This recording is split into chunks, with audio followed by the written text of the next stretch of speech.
This video I'm going to replace the oil sender on the Escape. It started leaking oil out of it, and the oil light would come on when I'd come to stops, and the oil pressure is good in the engine, and this I guess is a common issue with these cars, so I'll get working on that.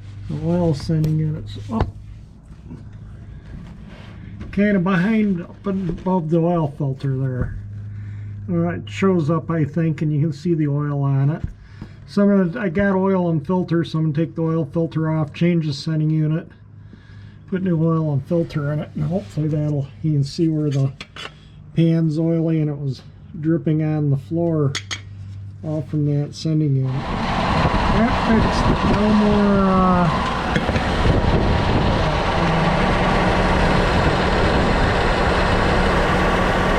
No more oil leak.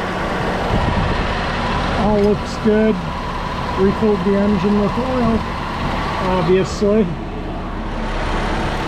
Everything else looks pretty good on it. Yeah, the oil light's staying out now. Before, when I would come to stops, the oil pressure light would come on. It's sitting here in drive right now, so hopefully that took care of it.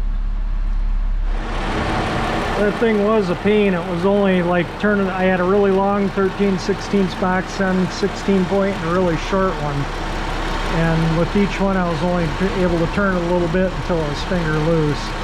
I imagine there's a special socket for it, but I just don't have it. But yeah, it all looks good now. I think we'll call that done. I went around and sprayed all the latches and hinges, so I got to check trans fluid in the air and the tires, and we'll be done. Yeah, I know this is a super short video. That's just the way it goes.